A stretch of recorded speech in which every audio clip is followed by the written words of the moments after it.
It's lucky that Suella Braverman isn't white, because that means she could give a stunningly honest speech that Australia also needs to hear.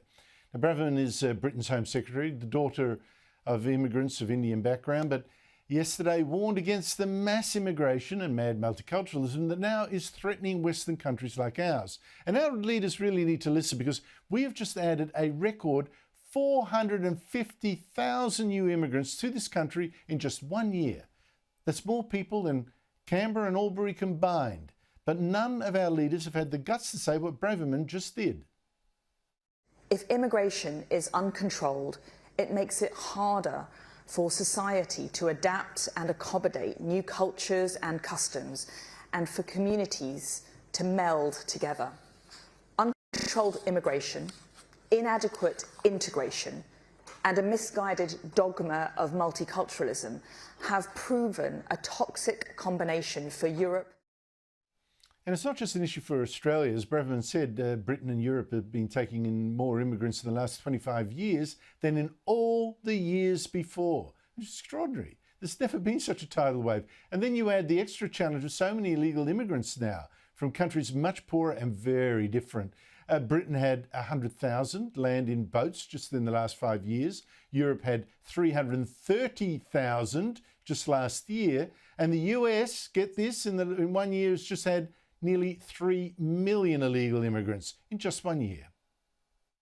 It has been too much, too quick, with too little thought given to integration and the impact on social cohesion.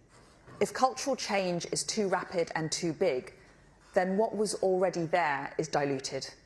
Eventually, it will disappear. And you think of our own new arrivals, integrating so many so fast is even harder when so many politicians and officials tell them Australia Day is shameful, this land is stolen, and the people here are racist. And one more quote from the speech, because you so rarely hear the truth about this spoken these days. As she said, Braverman, we need to encourage patriotism and not make it seem racist.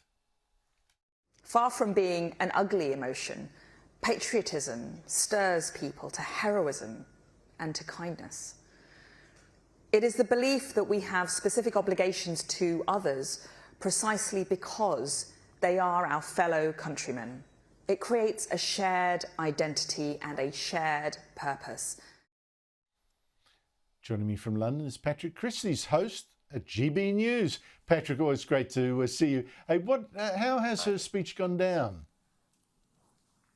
It's gone down very well with anyone who's got an ounce of common sense. It's gone down very badly with anybody who's at the United Nations or a bit on the left of politics over here. Look, she stood up and told the world what the world needed to hear. The problem is for Suella Braverman that the world didn't want to hear it. That 780 million people under the current definition of refugee could make their way to Europe and the Western world within the coming decades, and that is something that has to stop. It's unsustainable. She said that it poses a threat to the fabric of society. She highlighted several key issues, which is that at the moment somebody could flee a country, live safely in another country for years, and then still turn up in Britain and claim asylum. She said that simply by being gay or being a woman, that doesn't qualify for you for asylum, and that just because you want to flee somewhere for a better life doesn't mean that you should automatically be an asylum seeker or refugee. She highlighted several international issues. She said that 72% of people in the European Union wanted to actually protect their external borders. That, she said, made a democratic case.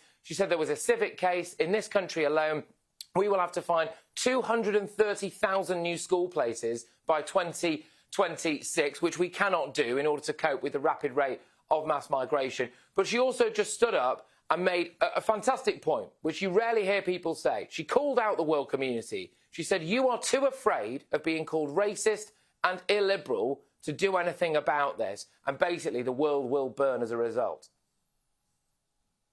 Well, it's interesting. I mean, she's quite right. You have a look at the boat people coming to Britain. They would have gone through Italy and France, maybe even Switzerland before they got to Britain. And they turn up and then they're a refugee. I mean, it's ridiculous. It's absurd. But what has actually prompted her to make an issue of it now? Yeah, so we have passed the illegal migration bill, which would mean that anybody coming across the channel in a small boat people, you probably call them in Australia, should not be classed as a refugee or an asylum seeker, and that they should then be sent for processing in a safe third country. The one that we've chosen is Rwanda. But we are being blocked from categorising people who we want to categorise as illegal immigrants by the United Nations definition of what a refugee is, OK? And so what she's trying to do, politically, domestically, is say this government right here, right now, is trying to do everything that it possibly can. Our hands are tied because the world community will not change their definition of what a refugee is. And so basically, look, you need to do that in order for us to act, and other nations should be doing the same. She did issue a rallying cry to every single nation. She said that a nation that can't protect its borders will stop to be a country, and she's right about that. And she went on to say as well that realistically, she actually thinks there's a form of modern warfare going on with Wagner Russian troops. She said this in Africa, shepherding people through to try to ensure the death of Europe. And so she was really, really strong on all of that. But yeah, she's trying to do it politically to say, look, we're doing everything we can here. Please keep voting for me. We want to do something. It's not us, it's the world. Well, so, you know, she made so many good points. I mean, for instance, how can there be all refugees fleeing for their lives when 70% are young men under 40? Where are the women and children? I mean, seriously, that'd be the first you want to save. Yeah. And also, you know, it's not just the economic hit, it is the sense of community. If you have that many people trying to and not integrating, with multiculturalism too, it's teaching them to live lives apart, she said. I don't think that's sensible. And as she says, it's also anti-democratic. Most of the public don't like it. Now, I've heard her being taken to task by journalists who didn't want to hear any of this, that she's the daughter of immigrants of Indian background, and your Prime Minister, by the way, also of Indian background. Your Foreign Minister is black, you know. Does that mean she's allowed to say this because, hey, how could she be racist being not white? Or does it mean she's a hypocrite because look at her own family?